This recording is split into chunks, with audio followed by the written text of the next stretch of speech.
नमस्कार दोस्तों, सनातनी दिव्य मंत्र चैनल में आपका स्वागत है। हर हर महादेव। दोस्तों, आप सभी लोग जानते हैं कि 12 दिसंबर 2024 गुरुवार को पड़ रही है मार्गशीर्ष महीने की द्वादशी तिथि, जो बहुत ही खास है।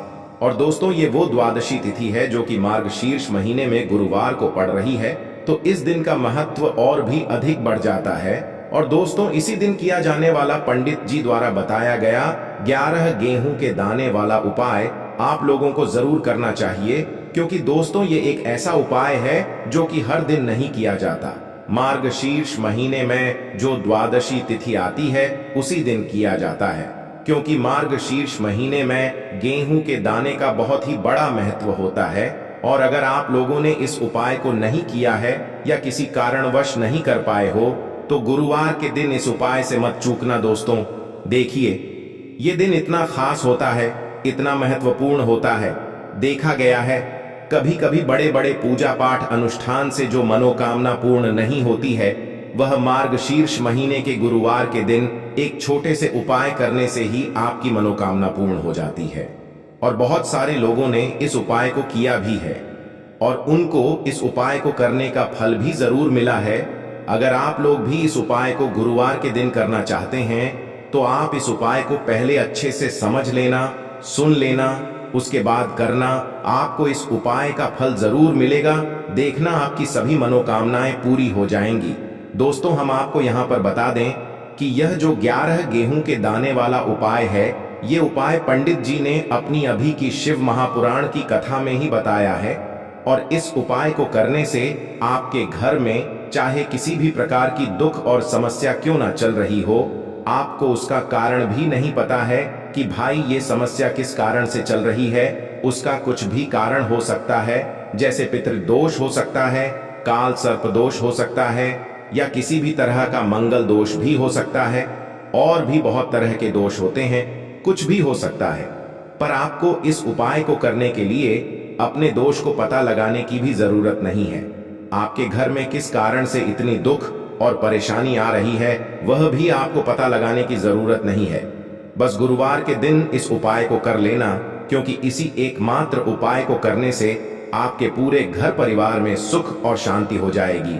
आपके घर में अच्छे अच्छे काम होने लगेंगे। आपकी जो भी मनोकामना होगी वह भी धीरे धीरे करके पूर्ण होना शुरू हो जाएंगी।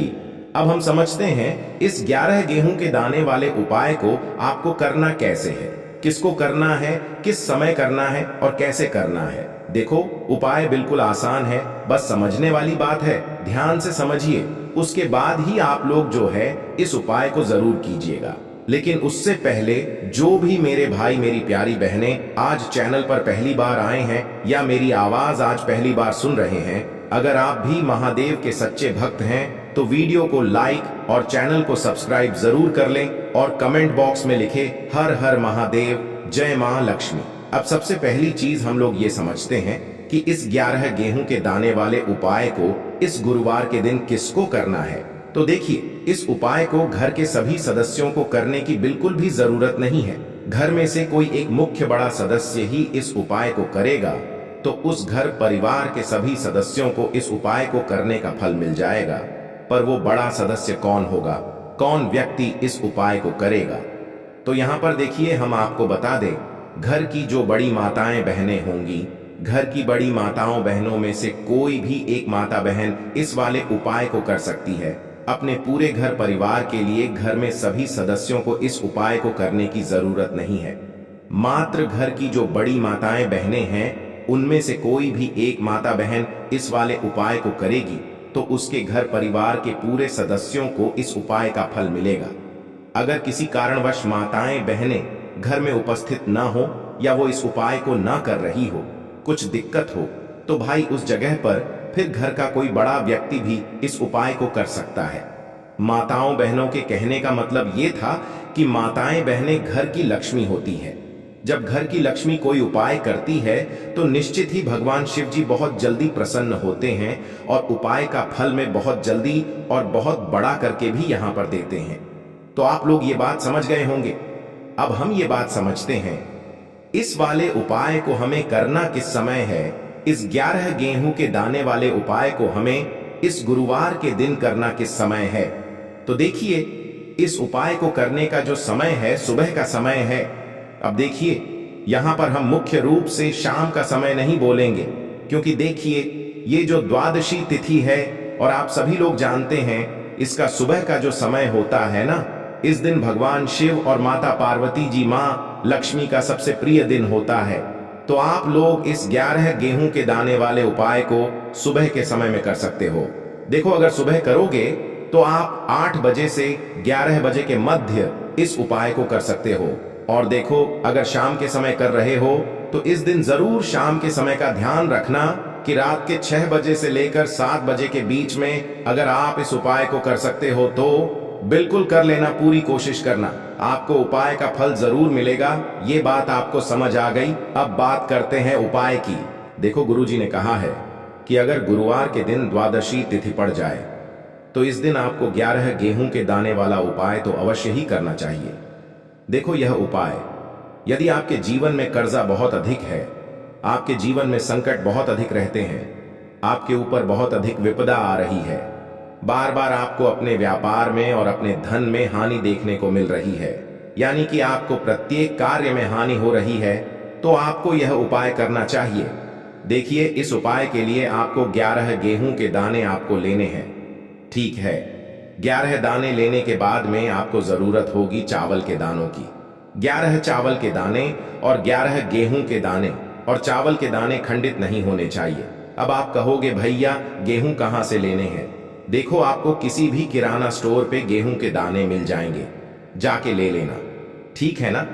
11 गेहूं 11 चावल के दाने लेने हैं। साथ ही साथ आपको एक तांबे का लोटा लेना है और उस तांबे के लोटे में आपको जल भरना है। जल आपका खुद के घर का होना चाहिए, मंदिर का नहीं होगा। अब आप ये सब सामग्री लेकर पहुंच जाओगे महादेव के शिवलिंग के पास में शाम के टाइम पे प्रदोष काल में। देखो, जब आप ये उपाय कर रहे हो तो अपना फेस रखना उत्तर दिशा, नॉर्थ डायरेक्शन की तरफ। अब यहाँ पे जो मैं आपको क्रम बताने जा रहा हूं ना, उस मेरे क्रम को बहुत ध्यान से सुनिए। महादेव को अगर कोई सबसे प्रिय है ना, तो उनकी सबसे छोटी पुत्री जिनका नाम है माता अशोक सुंदरी, जो आपके पास में चावल के 11 दाने हैं ना, उन चावल के 11 दानों को माता अशोक सुंदरी के स्थान पर आपको अपना नाम और गोत्र बोलते हुए समर्पित कर देने हैं, है ना। चावल के दानों को रखने के बाद में जो आपके पास में तांबे का लोटा है ना, उस तांबे के लोटे को कहीं पे भी हम जल नहीं चढ़ेंगे। सिर्फ और सिर्फ माता पार्वती का जो हस्त कमल आपको दिख रहा है, यहीं पे गोल गोल आपको समर्पित करना है उसी जल को, और कहीं नहीं, ना तो माता अशोक सुंदरी के स्थान पर, ना तो शिवलिंग के ऊपर। सिर्फ आपको यहाँ पे गोल गोल जलाधारी पर आपको उस जल को समर्पित करना है। अब आपके पास में बचे हुए हैं 11 गेहूं के दाने, और बचे हैं उन्हीं 11 गेहूं के दाने को आपको अपनी मनोकामना, अपने विशेष कहते हुए महादेव के शिवलिंग के ऊपर अगर आप गुरुवार के दिन प्रदोष काल में समर्पित कर देते हैं तो आपकी जो भी मनोकामनाएं होंगी, जो भी विश होंगी, महादेव पूरी जरूर करते हैं। अन्न को समर्पण करने से, उस खासकर गेहूं को समर्पण करने से हमारी इच्छाएं पूरी होती हैं। और अगर वो दिन गुरुवार का दिन हो, तब तो इससे सुंदर संयोग कुछ भी नहीं हो सकता। आपकी इच्छाओं को पूरा करने के लिए बहुत स्पेशल, बहुत प्यारा सा उपाय आप सभी को जरूर करना है। ध्यान में रखिएगा, यह उपाय प्रदोष काल में करना है। देखो, गुरुजी ने कहा है, भगवान शिव के शिवलिंग पर 33 कोटि देवी देवताओं का वास होता है। अगर हम शिवलिंग के सामने कुछ भी उपाय करते हैं तो हमारे सभी देवी देवता हमसे खुश हो जाते हैं। ये उपाय आपको अवश्य करना है। देखो, सुबह के टाइम नहीं कर सकते, ठीक है। अब बात करते हैं अगले उपाय की। अब दोस्तों, हम बात करते हैं दूसरे विशेष उपाय के बारे में। यह उपाय विशेषकर आपकी जो भी मनोकामनाएं हैं उन्हें परिपूर्ण करने वाला है। यदि आपको ऐसा लगता है कि आपने कई प्रकार के उपाय कर लिए हैं, लेकिन महादेव अभी तक आपकी जो मनोकामना है उसे परिपूर्ण नहीं कर रहे हैं, तो आपको ये उपाय जरूर करना है। देखिए, इस उपाय को करने के लिए मात्र आपको एक गुड़ का टुकड़ा लेना है। इसी के साथ मैं आपको एक तांबे के पात्र के अंदर शुद्ध जल लेना है। देखिए, गुरुवार के दिन यदि हम गुड़ वाले जल से उपाय करते हैं तो बहुत ही चमत्कारी माना जाता है, और इससे जो हमारा बृहस्पति ग्रह है वह भी मजबूत होता है। बृहस्पति ग्रह यदि हमारा मजबूत होता है तो हमें कभी भी जीवन में धन संपदा की कमी नहीं होती है। हमारे जीवन में जो दुर्भाग्य होता है वह भी सौभाग्य में बदल जाता है। तो देखिए दोस्तों, इस उपाय के लिए आपको एक गुड़ का टुकड़ा लेना है, एक तांबे के पात्र के अंदर शुद्ध जल लेना है और इन दोनों सामग्री को लेकर के आपको भगवान शिव के मंदिर में पहुंच जाना है। अब दोस्तों, इसे गुड़ के टुकड़े को आपको उससे जल के पात्र के अंदर डाल देना है और गुड़ से युक्त जल आपको तैयार कर लेना है। आप इस जल को आपको भगवान शिव की शिवलिंग पर अर्पित कर देना है। श्री शिवाय नमस्तुभ्यम इस मंत्र का जाप करते हुए और बृहस्पतिश्वर महादेव का मन में स्मरण करते हुए जो भी व्यक्ति गुरुवार के दिन इस प्रकार से यह गुड़ वाला जल समर्पित कर देता है शिवलिंग पर, उसके जीवन में कैसी भी कोई भी मनोकामना होगी वो हमारे महादेव परिपूर्ण कर देते हैं। तो आपको मनोकामना पूर्ति के लिए ये छोटा सा और सरल सा उपाय भी अवश्य ही करना है। अब दोस्तों, हम बात कर लेते हैं तीसरे विशेष उपाय के बारे में। देखिए दोस्तों, इस उपाय के लिए आपको मात्र एक तांबे के पात्र के अंदर शुद्ध जल लेना है। इसी के साथ में आपको 11 चावल यानी कि अक्षत के दाने लेना है। देखें, चावल के दानों को लेते समय आपको ध्यान रखना है कि ये कहीं से भी टूटे हुए या फिर खंडित नहीं होने चाहिए। इसी के साथ में आपको थोड़ा सा पीला चंदन भी लेना है। अब देखो दोस्तों, सबसे पहले तो इन सभी सामग्रियों को लेकर के आपको पहुंच जाना है भगवान शिव के मंदिर में। देखिए दोस्तों, सबसे पहले तो आपके पास जो चावल के दाने हैं उनमें आपको ये पीला चंदन थोड़ा सा डाल देना है और उन चावल के दानों पर आपको थोड़ा सा जल डाल करके उन्हें गीला करना है, यानी कि उन चावल के दानों को आपको पीला कर लेना है। इसी प्रकार सबको इन चावल के दानों को तैयार करना है, यानी कि यह जो चावल के दाने हैं स्वर्ण के समान हो चुके हैं और ये जो आपने चावल के दाने स्वर्ण के समान जो तैयार किए हैं इन्हें आपको भगवान शिव के शिवलिंग पर समर्पित कर देने हैं बृहस्पतिश्वर महादेव का मन से स्मरण करते हुए। देखो, गुरुजी ने बताया है कि जो भी व्यक्ति पीले चंदन से युक्त इन चावल को तैयार करके शिवलिंग पर गुरुवार के दिन इस प्रकार से समर्पित कर देता है उसके जीवन में जितना भी दुर्भाग्य है वह सभी दूर होने लगता है और जीवन की जो दरिद्रता है उससे भी उसको मुक्ति मिलने लगती है। अब दोस्तों, अंत में जो आपके पास एक तांबे के पात्र के अंदर जल है इसे भी आपको भगवान शिव के शिवलिंग पर अर्पित कर देना है। श्री शिवाय नमस्तुभ्यम इस मंत्र का जाप करते हुए और बृहस्पतिश्वर महादेव का मन में स्मरण करते हुए देखिए, ये सभी उपाय छोटे छोटे हैं लेकिन इनका जो फायदे हैं वह बहुत ही अधिक मिलेंगे। आपके जितने भी कार्य हैं वह सभी सिद्ध होते चले जाएंगे। आपके जितने भी कार्य में आपको रुकावटें आ रही हैं बस सभी दूर होती जाएंगी। दोस्तों, अब हम बात कर लेते हैं चौथे विशेष उपाय के बारे में। देखिए, इस उपाय के लिए आपको 2 दीपक लेने होंगे।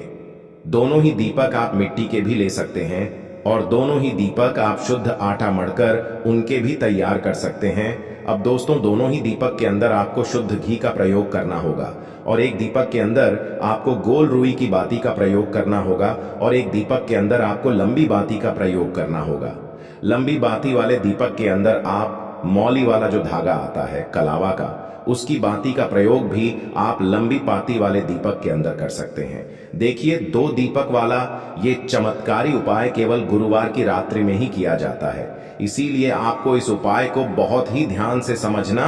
इसी के साथ में आपको 11 काले तिल के दाने लेना है और इसी के साथ में आपको मात्र 1 चुटकी हल्दी भी लेनी होगी।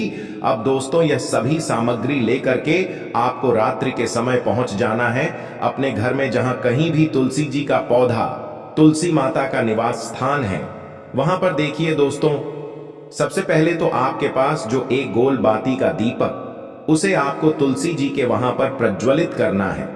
दीपक को प्रज्वलित करते समय आपको ओम नमो भगवते वासुदेवाय इस मंत्र का 11 बार जाप कर लेना है। अब देखिए दोस्तों, आप जो 11 काले तिल के दाने लेकर के आए हैं उन्हें आपको अपने सीधे हाथ में रखना है और जो आपने गोल बाती वाला दीपक प्रज्वलित किया है माता तुलसी जी के वहां पर, उसके ऊपर से आपको इन 11 काले तिल को घड्डी की दिशा में घुमाना है। आपको अपना नाम और अपनी गोत्र को बोल देना है और फिर आपको इन काले तिल को उससे जलते हुए दीपक के अंदर डाल देने हैं। देखिए, काले तिल भगवान विष्णु के पसीने से उत्पन्न हुए हैं और जब भी हम यह दीपक गुरुवार की रात्रि में प्रज्वलित करते हैं तो इससे हमें हमारे कर्ज में राहत मिलती है। हमारे जीवन में धन प्राप्ति के नए नए मार्ग खुलते हैं। हमारा अगर कोई भी कार्य रुका हुआ है तो वह भी परिपूर्ण होता है। देखिए, गोल बाती का जो दीपक है, विशेषकर हम माता तुलसी के वहां पर भगवान विष्णु और माता लक्ष्मी के निमित्त प्रज्वलित कर रहे हैं, क्योंकि गुरुवार का जो दिन है वह विष्णु भगवान और माता धन लक्ष्मी को समर्पित होता है। इस प्रकार से आपको ये दीपक प्रज्वलित कर देना है। अब जो आपके पास लंबी बाती का दीपक है, एक चुटकी हल्दी है, तो इससे आपको लेकर के पहुंचना है अपने घर के मंदिर में। आपके घर के मंदिर में माता लक्ष्मी की जो भी प्रतिमा ही मूर्ति है उनके सामने सबसे पहले तो आपको ये लंबी बाती का दीपक रखना है। फिर आपको दीपक को प्रज्वलित कर देना है। दीपक को प्रज्वलित करते समय आपको ओम महालक्ष्मी नमः इस मंत्र का जाप करते रहना है।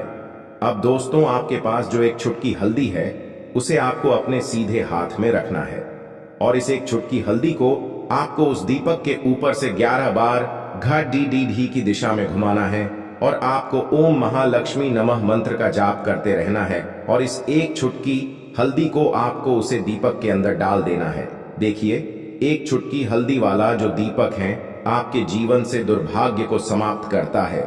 माता लक्ष्मी की आपको कृपा प्राप्त करवाएगा, धन प्राप्ति के आपके जीवन में नए नए मार्ग बनाएगा। तो इस प्रकार से आपको यह उपाय अवश्य करने हैं दोस्तों। यदि आपको उपाय से जुड़ा किसी भी प्रकार का सवाल पूछना है तो आप कमेंट बॉक्स में पूछ सकते हैं। उपाय को करते समय आप किसी भी प्रकार की गलती नहीं करनी है। अगर आपको वीडियो अच्छी लगी हो तो चैनल को सब्सक्राइब जरूर करें। हर हर महादेव, ओम नमः शिवाय। देखो, इस उपाय के लिए आपको लेना है एक गोल बाती का दीपक। आप चाहें तो मिट्टी का ले सकते हैं या फिर घर से शुद्ध आटा मढ़कर उसका दीपक आप तैयार कर सकते हैं। इसके बाद आपको लेना है शुद्ध गाय का घी। अगर वो नहीं है तो कोई भी देसी घी इस्तेमाल कर सकते हैं, जिससे आपको दीपक प्रज्वलित करना है। देखो, अब ये सब सामग्री लेकर आपको जाना है प्रदोष काल में आपके घर पर तुलसी जी के घेरे के पास में। देखो, ये उपाय तो आपको अवश्य करना है। देखो, वहां पहुंचकर सबसे पहले वो दीपक आपको प्रज्वलित कर देना है और ओम नमो भगवते वासुदेवाय नमः का 11 बार जाप करना है। उसके बाद आपको अपने सीधे हाथ में थोड़ी हल्दी लेकर उस